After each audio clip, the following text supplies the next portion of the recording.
I was 19 when it happened, working the closing shift at a Dollar Tree just outside of Omaha.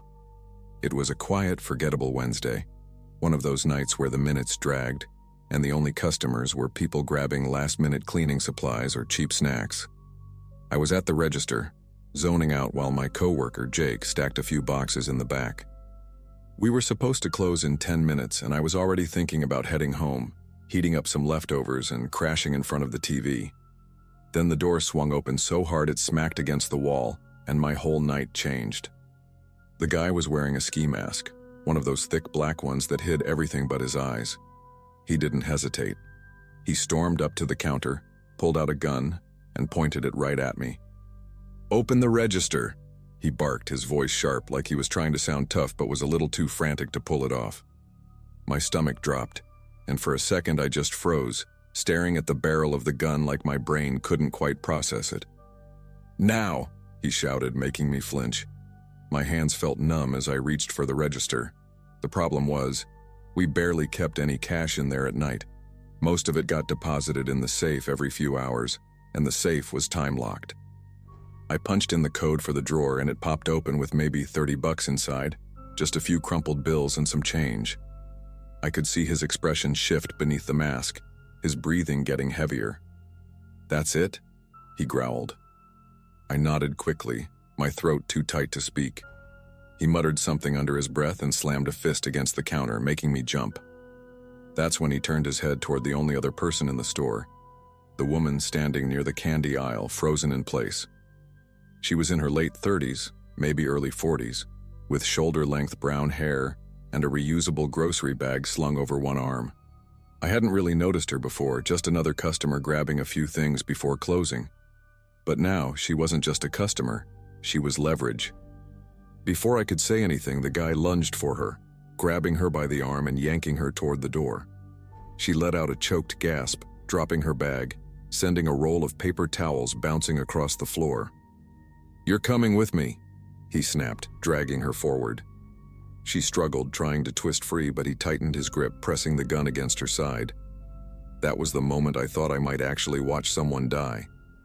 The whole store felt unnaturally quiet, except for the woman's ragged breathing and the scuffing of her shoes against the tile as he dragged her toward the door.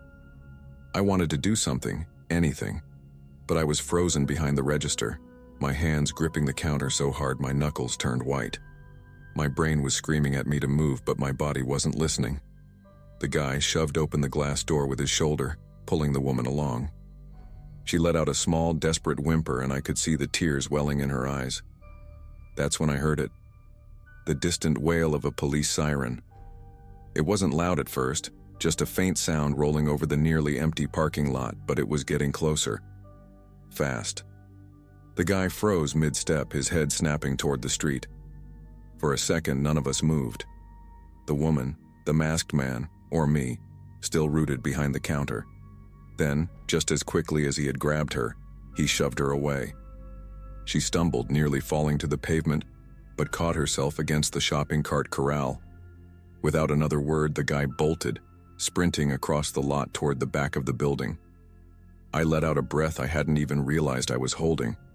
My hands were shaking as I fumbled for the store phone, my fingers clumsy against the buttons as I called 911, even though I was pretty sure someone had already done it. The siren got louder, and moments later, red and blue lights flooded through the front windows as a police cruiser screeched into the lot. The woman was still standing there, gripping the metal bars of the cart return like it was the only thing keeping her upright. Her face was pale, her mouth slightly open, like she was trying to catch up with what had just happened. Jake finally came out from the back, his face twisted in confusion. "What the hell just—" He didn't even finish the sentence. One look at the woman, at me, at the cash register still open with the pitiful amount of money inside, and he put the pieces together. "Jesus Christ," he muttered under his breath. I felt like I should say something, but my throat was dry. The cop car's doors flew open and two officers jumped out, scanning the area, guns drawn. But the guy was already gone. The cops moved fast. One of them, a tall guy with a buzz cut, went straight for the woman, asking if she was hurt. She shook her head quickly, but her hands were still trembling as she wiped at her face. The other officer approached me, his eyes sharp as he glanced at the open register and then at my hands, which were still shaking. "You the cashier?" he asked. I nodded. "Did he take anything?" "No," I croaked, my voice barely coming out. "He wanted the money, but—" I gestured to the register.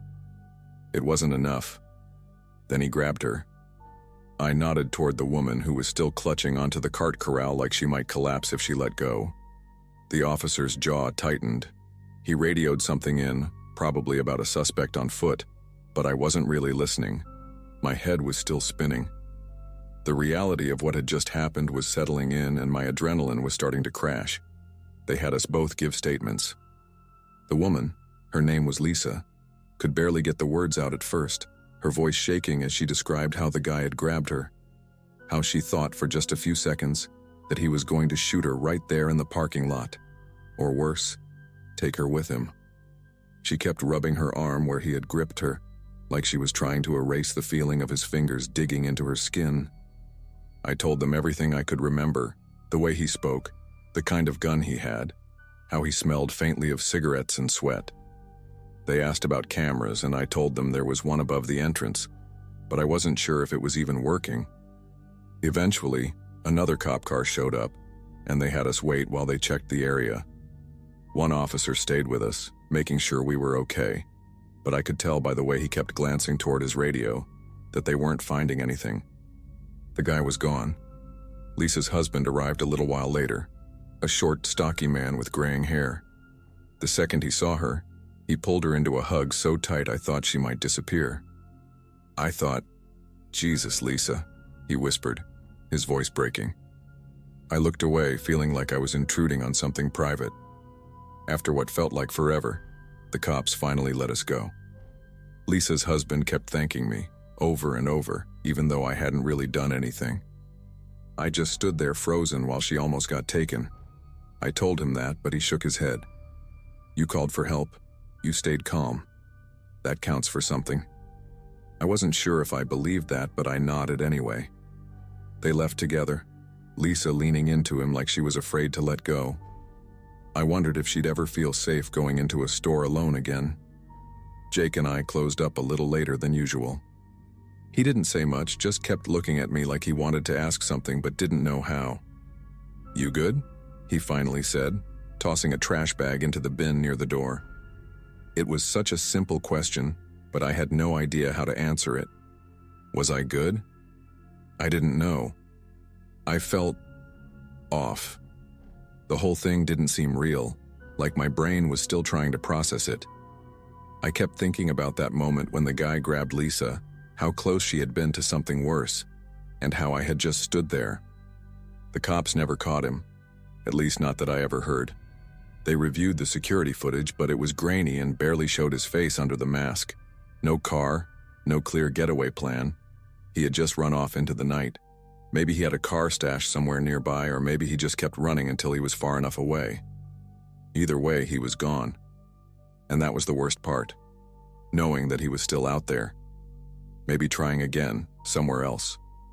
I worked at Dollar Tree for a few more months after that, but it wasn't the same. Every time the door swung open fast, my stomach tightened. Every time someone lingered near the counter too long, I felt my pulse spike. I quit before the summer ended, got a job at a coffee shop across town. It was busier, louder, less time to think. But even now, years later, I still flinch when I hear a siren out of nowhere. And sometimes, late at night, I wonder what would have happened if that sound hadn't come when it did.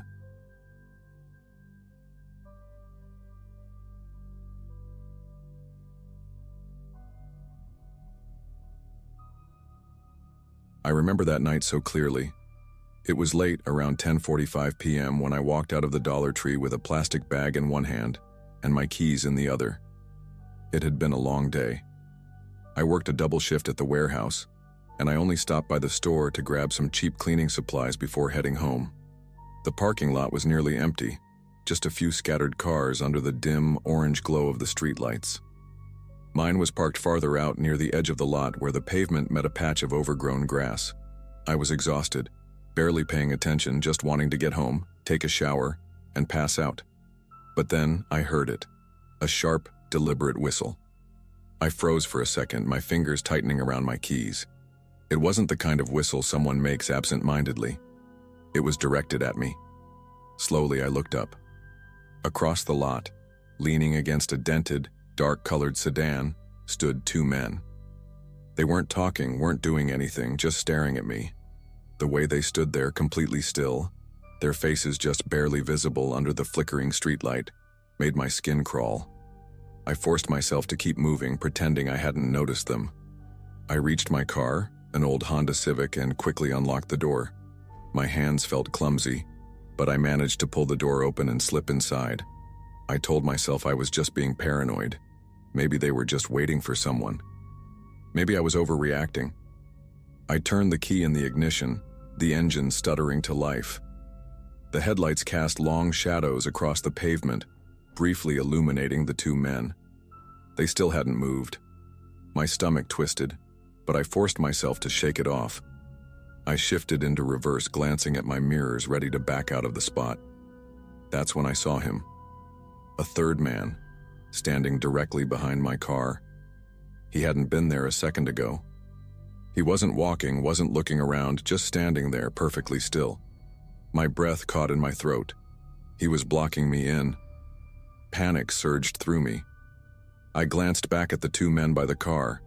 They were moving now, walking toward me, slow and deliberate, like they had all the time in the world. My hands tightened around the steering wheel. My foot hovered over the gas pedal. I had no idea what was happening, but I knew one thing for sure. I couldn't stay there. I shifted the car into drive, my brain scrambling for a way out. Maybe I could go forward, cut across the empty spaces, and get to the main road. But as I turned the wheel slightly, I realized something terrifying. The third man, the one behind my car, had moved. He was now standing just a few feet to my left, right outside my driver's side window. I hadn't seen him move. 1 second he was behind me, the next, he was there. My breath hitched. He was close enough that if I rolled the window down, I could have reached out and touched him. His face was expressionless, his features ordinary in a way that made him even more unsettling. Short, dark hair, an average build, wearing a plain gray hoodie. But his eyes, something about his eyes made my skin prickle. They weren't aggressive or angry. They were patient, like he already knew how this was going to end. I forced myself to look away and back at the two approaching men. They were closer now, still silent, still moving at that same slow, measured pace. I couldn't just sit there. My pulse pounded as I yanked the gear back into reverse and slammed my foot on the gas. Tires screeched against the pavement, the car jolted backward, and then came a dull, sickening thud. My stomach dropped. I hit something. No, someone. I looked in the rearview mirror. The man who had been standing behind me was on the ground, sprawled out on the pavement. For a split second, I felt relief. Maybe I could still get out of there, maybe I could. A hand slammed against my driver's side window. I jumped, my body jerking so violently that my foot slipped off the brake. The man in the gray hoodie was still there, inches from my face, his hand pressed flat against the glass. No anger, no surprise, just that same patient stare. And behind him, the two men were now running toward my car. I didn't think, I just reacted. I threw the car into drive and slammed my foot on the gas. The tires screeched again and the car lurched forward, bouncing over a speed bump so hard that my head nearly hit the roof. My heart was hammering in my chest, but I didn't dare slow down. I aimed for the nearest exit, gripping the wheel so tight my knuckles ached. The headlights cut through the empty parking lot, illuminating rows of abandoned carts and flickering streetlights. Almost there. Just a few more seconds and I'd be on the main road. Then I saw him. The man I had just run over. He was standing at the exit. Standing. Perfectly still. My stomach turned to ice. I knew I had hit him. I had felt it. I had heard it. But there he was, completely unharmed, watching me. His head tilted slightly like he was amused. My hands clenched the wheel. I had no choice. I had to keep going. I pressed harder on the gas, willing the car to go faster, my foot a hair away from flooring it. But as I got closer, something changed. His face, it shifted. I don't know how to explain it, but for a split second his features weren't human. They stretched, distorted, like a reflection on rippling water. And then, just like that, he was normal again. My vision blurred with panic, and before I could think better of it, I swerved around him, tires skidding as I made a sharp turn onto the main road. My chest felt like it was going to explode. I didn't look back. I couldn't. I sped the entire way home, breaking every traffic rule without caring. When I finally pulled into my driveway, my hands were shaking so badly I could barely turn off the ignition. I sat there for a long time trying to slow my breathing, trying to convince myself that I had imagined it, that exhaustion had gotten the best of me. But then I glanced at the side mirror, and my blood ran cold. There was a handprint on my driver's side window, a perfect smudged outline right where the man in the gray hoodie had pressed his palm against the glass. But that wasn't what made my stomach drop. It was the fact that the handprint was still wet. My breathing turned shallow. I hadn't rolled down my window, hadn't let anyone touch my car since I'd left that parking lot. And yet, the print was fresh, as if he had just pressed his hand there a second ago. My house was dark, the porch light barely flickering, but I suddenly felt like I wasn't alone, like something was watching me. I turned off the engine and sat there, gripping the steering wheel, listening. Nothing, just the hum of the street lamp and the distant sound of crickets. I forced myself to move to get out of the car. My legs felt weak as I stumbled toward my front door, fumbling with my keys. My entire body was screaming at me to hurry, to get inside, to lock the door. I managed to shove the key into the lock, twisting it with trembling fingers. The second I stepped inside, I slammed the door shut and locked every bolt. Then I stood there, my back pressed against the wood, my heart hammering. For a long time I didn't move. I didn't turn on the lights. I just stood there in the dark, listening, waiting for something, anything to happen. But nothing did.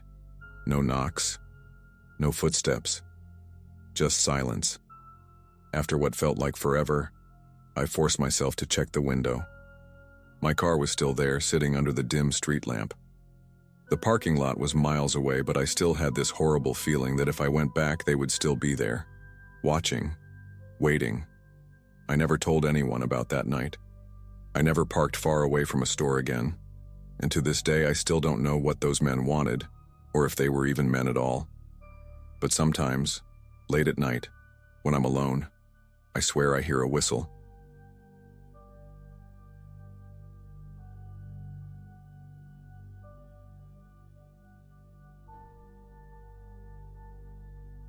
I was in my second year of college when I got a part-time job at Dollar Tree. It wasn't anything special, just a way to cover some of my expenses without interfering too much with classes. The store was never too busy, and most customers were in and out quickly, which I liked. I worked mostly evening shifts, balancing school during the day and my job at night. At first, it was pretty uneventful. Just scanning items, bagging them up, and making small talk with customers who rarely ever remembered me. But then I started noticing him. He was an average-looking guy, probably in his late 40s, with thinning dark hair and a scruffy beard. He always wore the same faded green jacket no matter the weather. At first, I didn't think much of it. We had our fair share of regulars, people who came in to grab snacks, cheap household items, or whatever. But this guy, he never really bought much. A pack of gum, a single candle, a notepad. Just small random things. And he always seemed to linger. He'd come to my register even if another one was open, making small talk while I rang him up. At first, it was harmless, just the usual chit-chat about the weather or how slow the store was. But then he started steering the conversation toward me. He asked about my classes, which I hadn't mentioned. He asked if I lived nearby, which I dodged with a vague answer. One night he commented on my backpack, saying he liked the keychain I had on it. The thing is, my backpack was always in the break room. He'd never seen it. That's when I started feeling uneasy. I tried not to let it get to me. Maybe he had just seen me outside of work and I hadn't noticed. Maybe I was overthinking it. But then he started getting more specific. One evening, as I was scanning his items, he casually said, Your sociology professor sure piles on the assignments, huh? I froze. He said it like it was a normal thing to say, like we had talked about it before, but we hadn't. I forced a laugh and asked, "Oh, do you go to the university?" He just smiled, grabbed his bag, and left without answering. After that night, I couldn't shake the feeling that something was off. I started paying more attention to when he showed up. It was always during my shifts, never in the mornings, never on my days off. And it wasn't just once or twice a week. He was there almost every night. Sometimes he wouldn't even buy anything. He'd just walk around the aisles pretending to browse and then leave without a word. But most of the time, he came to my register, and every time the conversation got weirder. One night he commented on how I always tied my hair up when I was stressed. I hadn't even realized I did that. Another time he asked if I was still having car trouble. My stomach dropped, because I had been. My car battery had died in the parking lot a week before, and I'd had to call a friend to jump-start it. But I never told anyone at work. How did he know? I started feeling paranoid, checking over my shoulder when I walked to my car. I even considered switching shifts, but my manager wouldn't let me. Things escalated when he brought up my roommate Sarah. He casually mentioned how it must be nice to have someone to walk home with at night. That was it for me.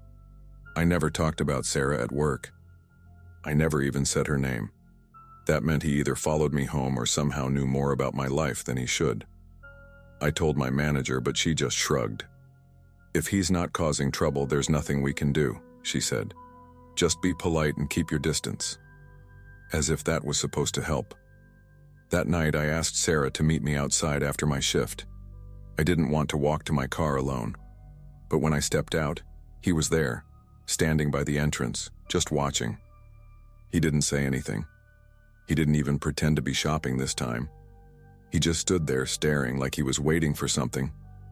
My heart pounded as I rushed to Sarah's car. The whole drive home, I kept checking the rearview mirror, convinced I'd see headlights following us. The next day, I told myself I was overreacting. Maybe it was just a coincidence. Maybe I'd mentioned Sarah in passing and forgotten. But deep down, I knew that wasn't true. I started taking extra precautions, parking closer to the entrance, making sure I wasn't alone in the store, avoiding eye contact whenever he came in. But none of it mattered. He kept coming back, and he stopped pretending it was casual. One night I was restocking shelves when I heard a voice behind me. "You really shouldn't walk alone so late." I turned around so fast I nearly knocked over the display. He was standing there, closer than usual, holding a single can of soda. His smile was different this time, less friendly, more knowing. My hands were shaking as I forced a polite nod and stepped behind the counter, pretending to be busy. He didn't move. "You never know who's watching," he added, placing the soda on the counter. I rang him up as fast as I could, barely able to meet his eyes. He took his change, gave me a slow nod, and walked out. That was it. I was done. I called my manager the next morning and begged to switch shifts. I told her everything, the comments, the way he always seemed to know things he shouldn't. She sighed and said she'd keep an eye out, but I knew she wouldn't. So I took matters into my own hands. I started driving a different route home every night. I changed up my schedule whenever I could, and I made sure never to leave the store alone. For a while it worked. He stopped showing up. Weeks passed, and I started to relax, thinking maybe he had lost interest. But then one night as I was closing up alone, I stepped outside and saw something taped to my car window. A single sticky note with 5 words scrawled in messy handwriting. "I always find you again." I didn't even touch the note. My hands were trembling so badly I couldn't move. I looked around the parking lot, but it was empty, just rows of cars and the dim glow of the streetlights. My heartbeat pounded in my ears as I forced myself to breathe. I grabbed my phone, ready to call someone. Anyone. But who? The police? What would I even say? That some guy had been coming to my store and now left a creepy note? That wasn't enough for them to do anything. Instead, I sprinted to my car, ripped the note off, and got inside, locking the doors the second I sat down. I checked the back seat. Empty. My fingers shook as I turned the key, my headlights flooding the parking lot with light. Nothing. No movement. But that didn't mean he wasn't there. I sped out of the lot, taking random turns through the city, checking my mirrors every few seconds. I didn't go home right away. I drove for nearly an hour, making sure no one was following me before finally pulling into my complex. That night, I barely slept. Every sound outside my window made my skin crawl. I kept my phone next to me, refreshing my messages, waiting for something worse. But nothing happened. The next morning, I quit my job. I didn't give notice, didn't explain anything. I just sent an email saying I wouldn't be coming back. My manager wasn't happy, but I didn't care. No job was worth whatever was happening to me. For a while, things went back to normal. I found a different part-time job, one that didn't have a predictable schedule, and I started feeling safe again. But every once in a while, I get that feeling, that prickle on the back of my neck like someone's watching. And sometimes when I'm walking home or sitting in class, I'll notice someone in a green jacket in my peripheral vision. Never too close, never saying anything, just there. I tell myself it's nothing, just paranoia. But I never stay in one place too long. Because no matter how much time passes, I can't shake those 5 words, I always find you again.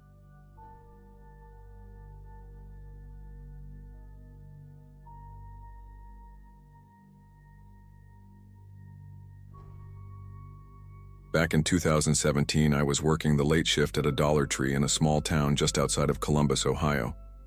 It wasn't exactly an exciting job, but it paid the bills and most nights were quiet. Just a few last-minute shoppers grabbing cheap snacks or cleaning supplies before we locked up. I was the only cashier on duty that night, with my coworker, Mike, in the back, doing inventory. I remember checking my phone and seeing it was 9:48 p.m., 12 minutes to closing. That's when he walked in. He had his hood up, hands buried deep in the front pocket. At first, I didn't think much of it. People came in dressed like that all the time, especially in colder months. But something about him felt off. He wasn't really shopping. He was wandering, pretending to look at things, but every so often his eyes flicked toward the register. I tried to ignore it, told myself I was just being paranoid.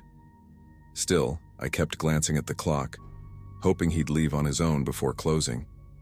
When the last customer finally walked out, I felt a weird sense of relief, until I realized he was still there. He walked up to the counter, slow and deliberate, like he'd made up his mind about something. "Hey," I greeted, forcing a smile. "Find everything okay?" That's when I saw it. His hand slid out of his hoodie pocket, gripping a knife with a thin, sharp blade. My stomach dropped. "Empty the register," he said, voice low and steady. I froze. My hands hovered over the register, my mind scrambling for what to do. I wasn't trained for this. Sure, they told us to just comply if we ever got robbed, but it's different when it's actually happening. My heart pounded as I fumbled with the keys, trying to get the drawer open. Before I could, I heard a door swing open behind me. Mike. He had no idea what was happening, just strolling out of the back with a clipboard in his hand. The second the guy saw him, his entire body tensed. For a split second, nobody moved. The guy's grip on the knife tightened, his knuckles turning white. I could see it in his eyes. Pure panic. Whatever plan he had, it was falling apart fast. Mike stopped mid-step, his brows furrowing as he took in the scene. "Hey, what's—" he started to say, but before he could finish, the guy lunged forward. I jerked back instinctively, expecting the worst, but instead of stabbing me, the knife slammed into the register, missing my hand by inches. The sound of metal scraping against plastic sent a shiver down my spine. The force of the stab jammed the knife into the machine, and for a split second, the guy hesitated, struggling to yank it free. That was all the time Mike needed to react. "Hey man, whoa, whoa!" Mike raised his hands, stepping cautiously toward the counter. But the guy wasn't listening. His whole body was shaking now, his breath coming in short, ragged gasps. Then suddenly he let go of the knife, spun on his heel, and bolted for the door.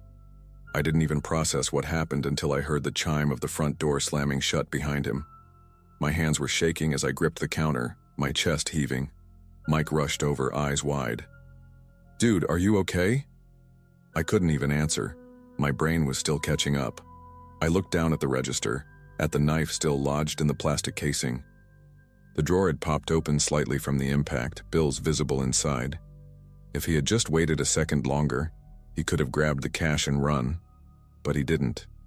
Instead, he ran empty-handed into the night.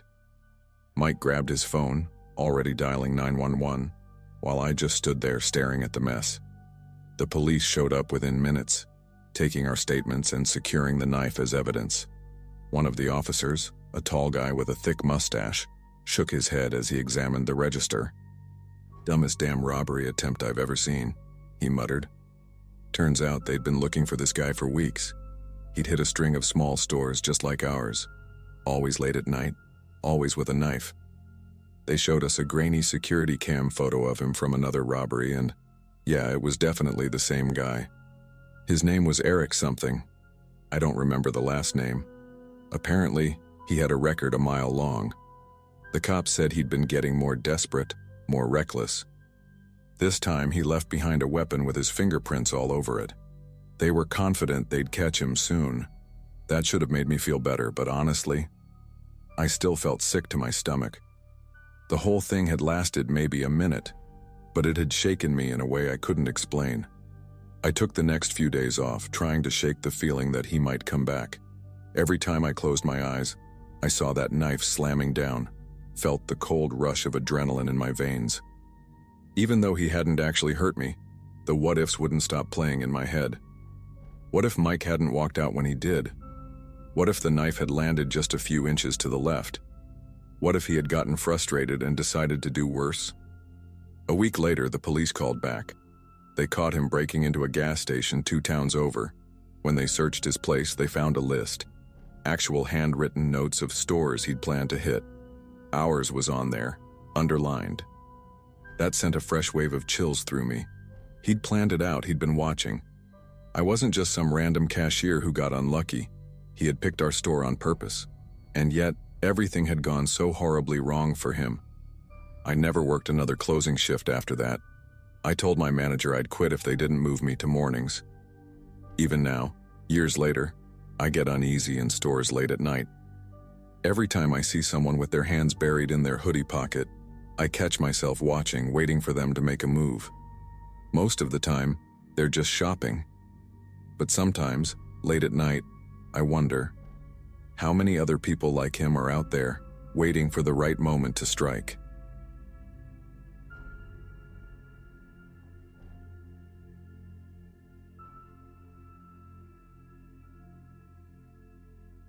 I was working the closing shift at Dollar Tree that night, like I had done countless times before. It wasn't my dream job, but it paid the bills, and as a single mom, I didn't have the luxury of being picky. My son, Caleb, was staying over at my sister's place, which meant I didn't have to rush home right away. The store was dead for the last hour, and by the time I locked up, it was just me and my coworker, Stephanie. She left first, her car parked right in front while mine was way out in the lot, where the store made employees park. It was cold, and the only light back there flickered like it was barely hanging on. As I walked toward my car, I felt that prickling sensation on the back of my neck, the kind that makes you instinctively look over your shoulder. The lot was almost empty, just one car idling a few rows away. I told myself I was being paranoid. Closing alone at night can do that to you. Still, I hurried to unlock my car, juggling my keys and my purse while balancing a leftover soda from my shift. The second I clicked the unlock button, I heard it, hurried footsteps, closing in way too fast. Before I could turn, an arm wrapped around me like a vice, crushing the air from my lungs. The next few seconds were a blur of sheer panic. He was strong, yanking me toward the backseat of my own car. My mind went blank, my body acting on instinct. I kicked the door as hard as I could, slamming it open with a loud bang. The force knocked him off balance just enough for me to twist free, my elbow smashing into something. His ribs, his stomach, I wasn't sure. I didn't stop to check. I bolted, my legs burning, my lungs heaving as I sprinted toward the store. My only thought was run. My only goal was get back to the lights, to the cameras, to safety. I barely registered the sound of a car door slamming shut somewhere behind me. When I reached the front of the store, I saw someone who shouldn't have been there. A man stood by a car, wide-eyed, staring past me. He had been about to leave, but my frantic running had caught his attention. He didn't even hesitate, just rushed toward me, his phone already in his hand. I turned to look back, my heart hammering against my ribs. But the man who grabbed me, he was already gone. The guy who had seen everything, his name was Mark, I found out later, didn't waste a second calling 911. He kept glancing around, like he expected the man to jump out from the shadows. I was shaking so hard I could barely get words out, my breath coming in gasps. I remember gripping his sleeve, trying to steady myself as the weight of what just happened settled in. If Mark hadn't been there, if he had left just a minute earlier, I don't know if I'd be standing there at all. The police arrived within minutes, their lights flashing, turning the parking lot into a strobe of red and blue. I described everything I could. His height, the roughness of his grip, the scent of something metallic and sour on his jacket. But it was all so fast, and the details felt slippery, like trying to grab onto water. They asked if I'd seen him before, if I'd noticed anything strange earlier in the night. I hadn't. The store had been quiet. Nothing had seemed off, until it was too late. Then they checked the security footage, and that's when my stomach dropped. The cameras showed him waiting, not just passing by, not just lurking for a few minutes, but standing outside, shifting from foot to foot for over an hour. An hour. Just watching. Waiting. The footage showed him moving between cars, his face barely visible in the dim parking lot lights. He had planned this. He had waited for the exact moment I was alone. And worst of all, no one had noticed. The cops combed the area, but he was long gone. They said they'd increase patrols, told me to be extra careful, but the fear didn't fade. It sank into my bones. For days, I jumped at every sound. I double-checked every lock, parked right under the brightest light I could find. And even then, I felt watched. The worst part was knowing that he had studied my routine, that he had known my closing time, that he had been waiting. For me. I didn't go back to work for a few days after that. My manager understood, but I knew I couldn't avoid it forever. Bills didn't stop just because I was scared. When I finally returned, I changed everything about my routine. I parked right by the front no matter what. I left with my coworkers, even if it meant waiting longer. And most importantly, I never let my guard down again. The police never caught him.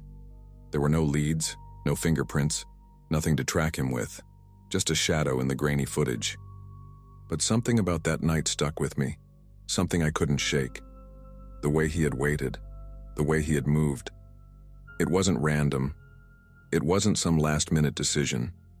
He knew my schedule. He knew I'd be alone. That meant he had been watching me for longer than just that night. Even now, I still wonder, how many times had he seen me before I saw him? How many nights had he been there, just out of sight, planning? I'll never have an answer, and maybe that's the worst part. Because people like him don't just stop, they don't just move on, they wait, they watch, and they try again. I was lucky. So damn lucky. But the thought that keeps me awake at night, someone else might not be.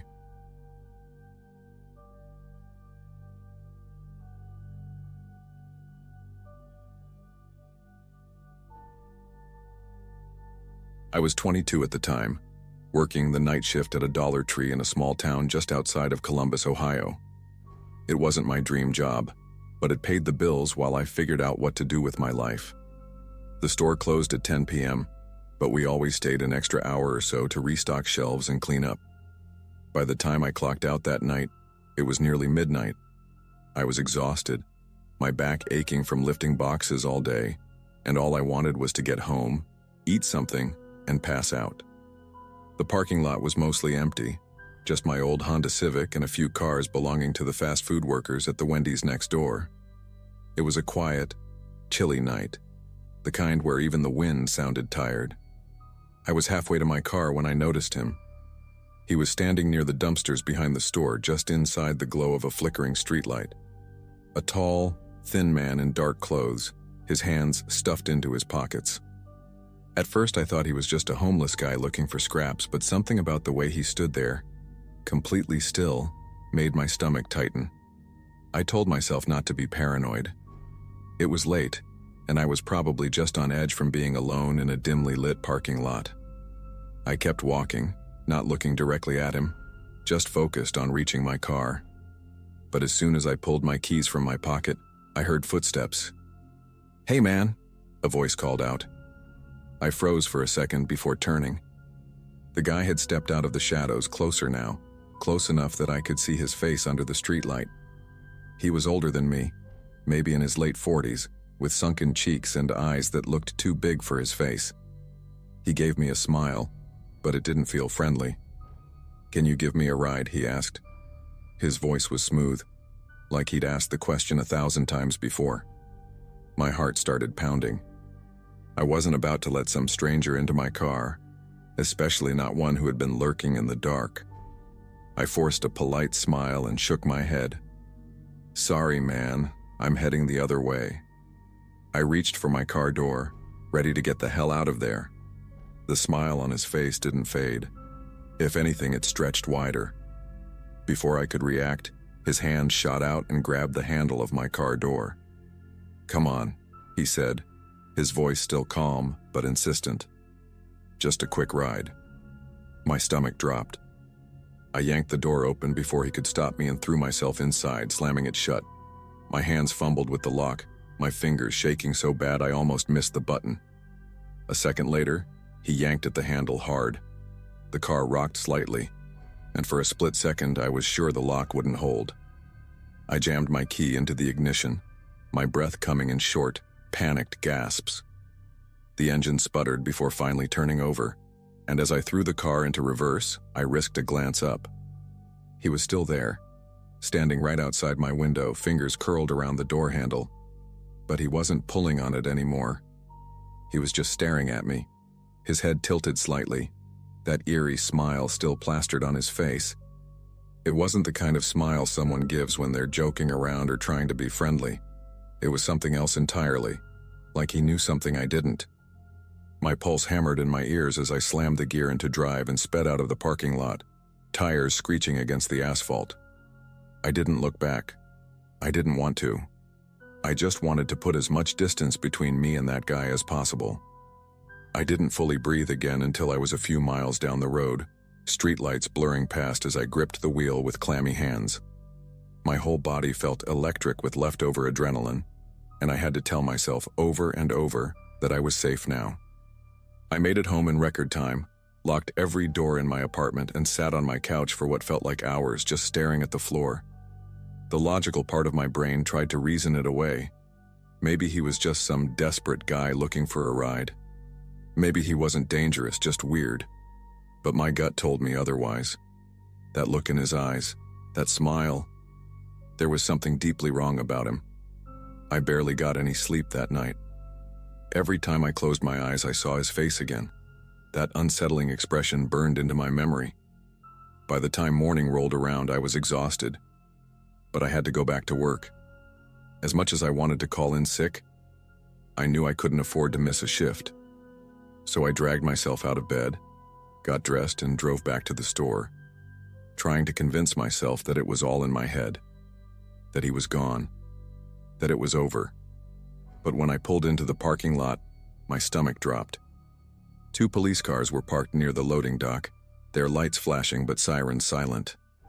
A couple of my coworkers stood outside talking to an officer, their faces pale and tense. As soon as I stepped out of my car, my manager, Lisa, waved me over. "Did you see anything weird last night?" she asked, her voice low and urgent. My mouth went dry. "Why?" I asked, even though I already knew the answer. Lisa glanced at the cops, then back at me. "Because he came back." My skin went cold. I didn't need to ask who she meant, I already knew. Lisa sighed and crossed her arms, shifting uncomfortably. "One of the morning shift guys, Mike, saw him hanging around behind the store when he got here at 6. Said he was just standing by the dumpsters watching the back door. Her voice dropped lower like she didn't want the cops to hear. Mike said the guy was smiling. A chill ran down my spine. That damn smile. Did he do anything? I asked, my voice barely above a whisper. Lisa shook her head. Just stood there. But when Mike went to unlock the door, he said the guy took a step forward like he was gonna follow him inside. That's when Mike noped the hell out and called the cops. I swallowed hard, my mind racing. I thought I had gotten away. I thought it was over. But he had come back. And the worst part? He wasn't even trying to hide. He wanted to be seen. One of the officers walked over, a stocky guy with graying hair and a serious expression. "You work the night shift, right?" he asked. I nodded. "Did you see anything unusual when you left last night?" For a split second, I thought about lying, about saying no and pretending I didn't know anything. But the image of that man standing there in the parking lot yanking on my door handle flashed through my mind. So I told him. I told him everything.